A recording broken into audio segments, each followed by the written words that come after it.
Y los resultados de la elección parlamentaria provocó varias sorpresas debido al cambio en el sistema electoral. Claro, un nuevo mecanismo que dejó fuera del Congreso a varios candidatos emblemáticos que en algunos casos buscaban una reelección. Queremos conversar al respecto y para ello nos acompaña el reelecto diputado Pepe Out. ¿Cómo está, diputado? Muy buenos días. Buenos días. Hola Mauricio, buenos días. Aquí estaba recién en la fiesta de los abrazos, sí, pues. en el hemiciclo. Exactamente, perdió, reencontrándose. ¿Cómo estuvo eso, perdón? Porque reencontrándose varios reelectos y algunos que no lograron, después de varios años en el Parlamento, ser elegidos para un nuevo periodo. Exactamente, algunos de ellos después de 28 años en el Parlamento tuvieron que dar un paso al costado por la decisión de las personas. ¿Y eso cómo lo lee, diputado, en términos de figuras emblemáticas de distintas coaliciones y partidos que quedaron fuera? ¿Le parece que es un signo, una señal de que se necesita renovación en el Congreso? Bueno, la verdad es que el Congreso se renovaba permanentemente cada 4 años en un tercio. Pero hoy día es el fin de un ciclo por el cambio de sistema electoral. La lógica binominal desapareció de la elección y también desapareció de la conducta de los electores. Nosotros, algunos emblemáticos de un periodo, sobrevivimos al tsunami, pero muchos no sobrevivieron. Y aquí estaban abrazándose desconsolados. Antes de seguir en el análisis electoral, diputado, y tengo de hecho algunos de sus pronósticos días antes de la elección que ya vamos a compartir, quería preguntarle por lo que acabamos de ver esta mañana, el que la presidenta Michelle Bachelet reciba en La Moneda a uno de los candidatos, en este caso Alejandro Guillé, a su juicio. ¿Eso no intervencionismo electoral? No, es la natural. Yo no sé si a alguien... a mí me parece que es provincianismo. En ninguna parte del mundo se acusaría de intervencionismo electoral a un gobierno de un determinado signo defendiendo la proyección en un candidato del mismo signo. No podía hacerlo en la primera vuelta porque el gobierno tenía 2 candidatos, pero ahora, claro, por supuesto, tiene que contribuir el gobierno a la unidad de su sector. Un gobierno tiene por definición que buscar su proyección. Ahora, yo creo que no va a ganar Alejandro Guillé si la disputa es simplemente entre continuidad y cambio. ¿Y qué se necesita entonces? Se necesita algo más, porque claro, los partidarios del gobierno, quienes se definen así, somos del orden de 35 a 38%, opositores son mayoritarios, pero hay opositores de distintos signos. Y evidentemente de lo que se trata es de captar la adhesión de quienes no se han sentido completamente identificados con el gobierno, pero están de este lado a la hora de la disyuntiva sobre el futuro que viene. Y en ese sentido, diputado, ya hemos conocido el respaldo que entregó inmediatamente después de la elección Marco Enríquez Ominamino. Ayer, después del Consejo Nacional de la Democracia Cristiana, el respaldo también del partido a la candidatura de Alejandro Guillé.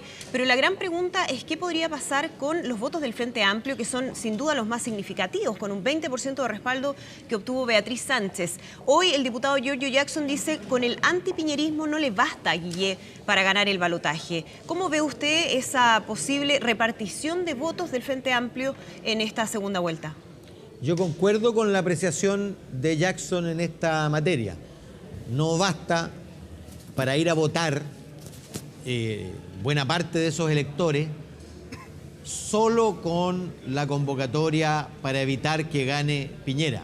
Es indispensable para captar buena parte de esos electores que se sientan identificados con el mensaje, la propuesta programática de Alejandro Guillé, que sientan evidentemente alguna identificación con ello.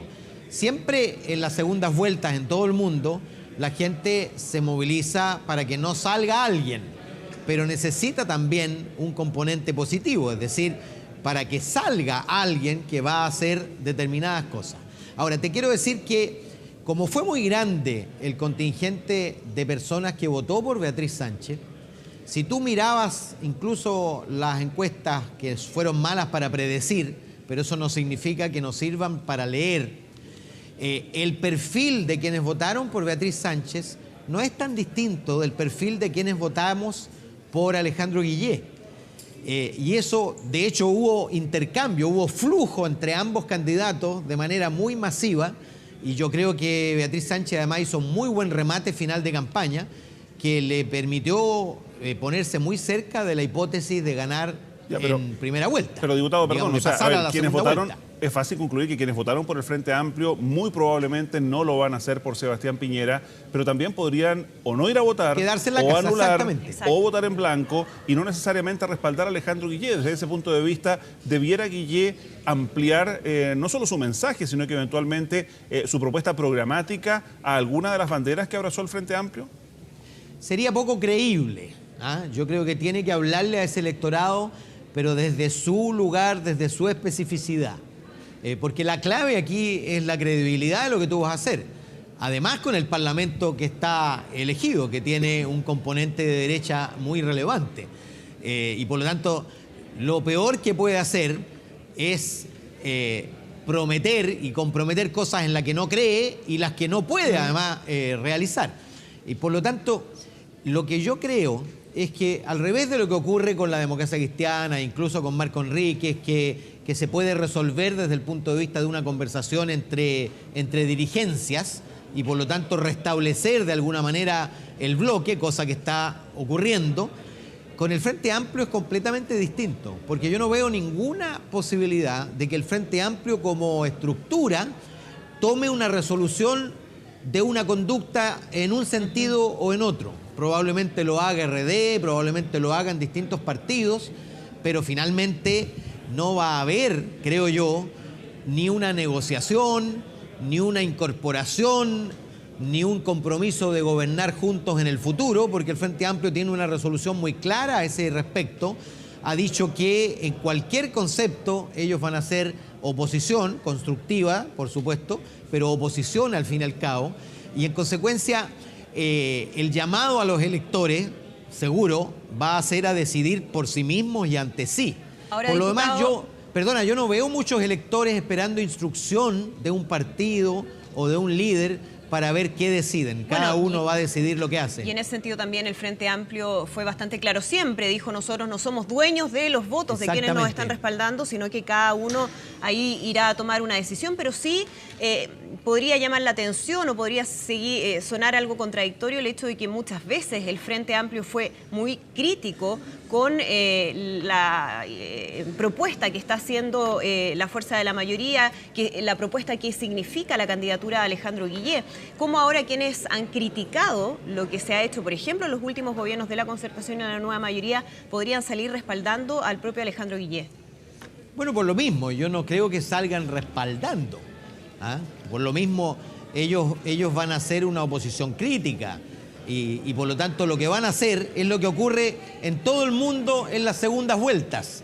En la primera vuelta se vota con el corazón y en la segunda vuelta se vota con la razón. O sea, votar por el mal menor, dice usted. En la primera vuelta se vota por el candidato de uno y en la segunda vuelta se vota por el candidato de otro que le puede ganar a un tercero que genera más adversión. Piensa tú que la izquierda francesa llegó en segunda vuelta al extremo de votar por Chirac para ganarle a Le Pen. Ya. O sea, ¿usted cree que podría ocurrir lo mismo acá? Bueno, no a ese extremo, por supuesto.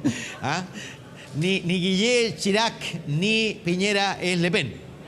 Ya. Ahora, respecto de participación electoral, estábamos viendo algunos de los pronósticos que usted entregó el 13-14 de noviembre, ya vamos a ir al detalle, pero respecto de participación, usted hablaba de 6.400.000 votos válidos.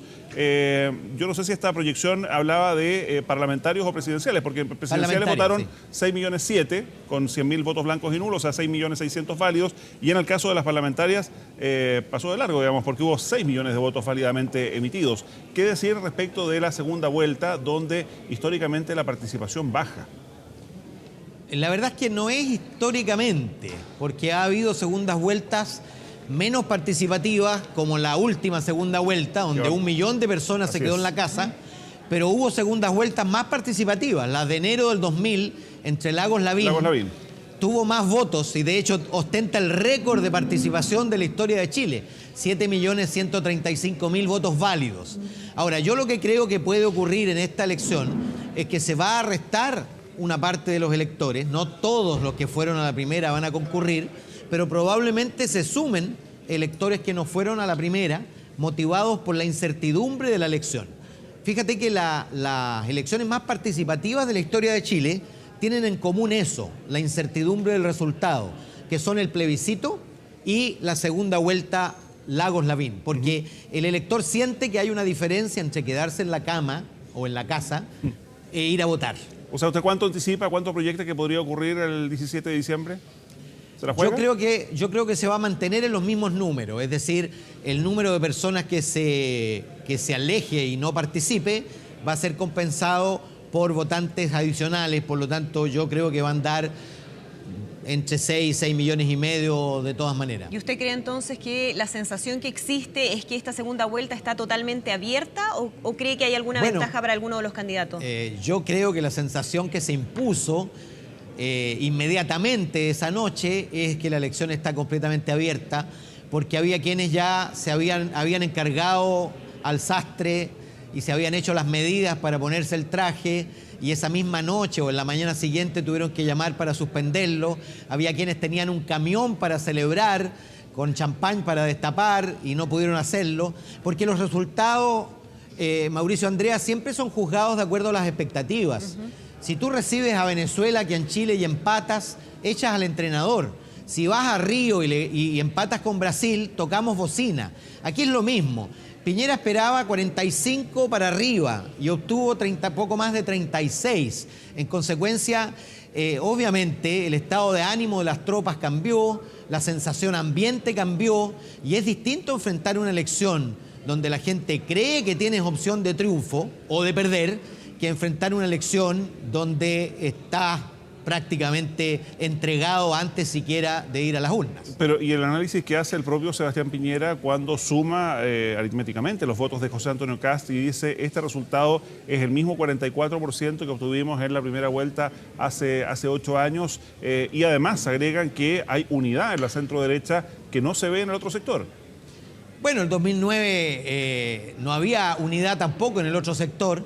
Incluso el candidato que sacó 20%, Marco Enrique, solo 2 días antes de la votación, llamó a votar por el candidato del 29%. Las características del electorado de Marco Enríquez eran completamente distintas de las de Beatriz. De hecho, el electorado de Marco Enrique fue 1/3 para Piñera y solo 2/3 para Frey en segunda vuelta. Y aún así, Piñera ganó apenas con 51,6% de los votos. En consecuencia, es evidente que esta segunda vuelta va a ser mucho más estrecha y el resultado más incierto, porque piensa tú que cuando fue Piñera y Lavín en primera vuelta, sumaron más votos que Michelle Bachelet. Sin embargo, en la segunda, solo el 90% de los votos de Lavín, que estaba en la misma coalición, que tenía el mismo programa, votaron finalmente por Piñera. Y si el 90% de Lavín votó por Piñera, es evidente que tú no puedes contar con el 100% de los votantes de Kast, porque por supuesto esos electores son dueños de sus votos. La gran mayoría, por supuesto, va a votar por Piñera, pero eso no le garantiza para nada el triunfo. Para mí, la elección, como yo he venido diciendo esto, no me creía nadie, porque los números que aparecían en las encuestas estaban muy distorsionados. Yo he venido diciendo desde hace meses que vamos a tener una segunda vuelta con muchísima incertidumbre, nervio y emoción.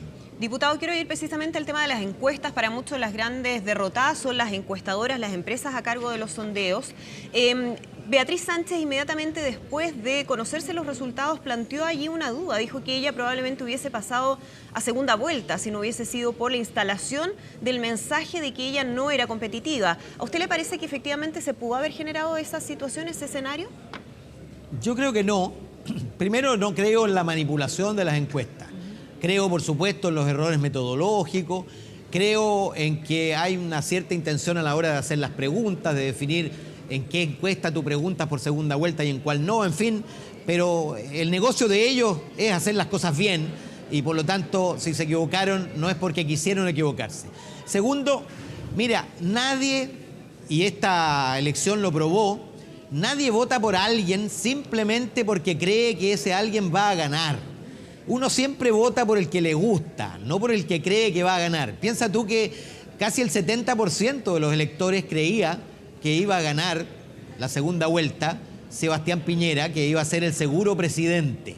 ¿Ah? Y sin embargo, y muy pocos creían que Beatriz Sánchez, sin embargo, la gente a la hora de concurrir a la urna vota por el que le gusta, por aquel que lo representa, por el que dice algo que sintoniza con lo que tú quieres. Pero no puede haber habido un voto hacia Alejandro Guillé más estratégico, de quien pensó que quizás Beatriz Sánchez lo representaba mejor, pero que no tenía ninguna posibilidad, y ante esta dicotomía entre Piñera y Guillé prefirió votar por Alejandro Guillé.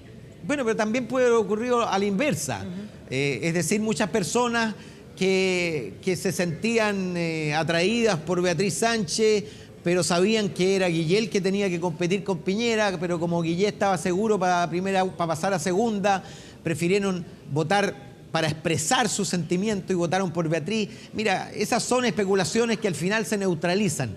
Son infinitas las razones por las que un elector vota por ti y también infinitas las razones por las que deja de votar por ti. Sí, ahora, respecto de sus proyecciones, diputado, las tengo acá a mano, lo hemos mencionado un par de veces. Le acertó en el caso de diputados, ¿no? Usted pronosticaba un 39% de votación para los parlamentarios, los diputados de Chile Vamos, anduvo muy cerca, 38,6. En el caso de la fuerza de mayoría, erró ahí, le daba un 30, tuvo un 24, también al Frente Amplio lo subvaloró, pronosticaba un 10, sacaron prácticamente un 17. Más allá de las encuestas y de las cifras con las cuales usted estaba trabajando, ¿qué falló en el análisis, en la interpretación de los datos? Que hubo un tsunami. Un tsunami que pasó por encima de nosotros. Ahora en los números la verdad es que no se expresa tan masivamente. Yo te quiero decir que el propio Frente Amplio tenía un pronóstico inferior al mío del número de diputados que iban a elegir. Yo pensaba 10, más 4 regionalistas que efectivamente se eligieron. 3 regionalistas apostaba yo, más un independiente que se eligió. Pero ¿qué es lo que pasó a mi juicio? El voto de Beatriz Sánchez, que yo estimaba en el orden del 15%, se fue al 20%. Y esta elección fue muy política, porque la variedad de candidatos hacía muy difícil que uno encontrara a la persona que le gustara. Y en consecuencia la gente votó por los candidatos de su candidato presidencial. Y personas muy desconocidas, sin posicionamiento previo, sin trayectoria previa en un distrito, sacaron buenas votaciones y en conjunto, bueno, le dieron el 16% al Frente Amplio, que gracias al nuevo sistema derivó en que elija más del 10% de la Cámara de Diputados. Y en la parte baja de la tabla, ¿cómo entiende usted que candidatos como Alejandro Navarro saque menos votos que las firmas que reunió para hacerlo?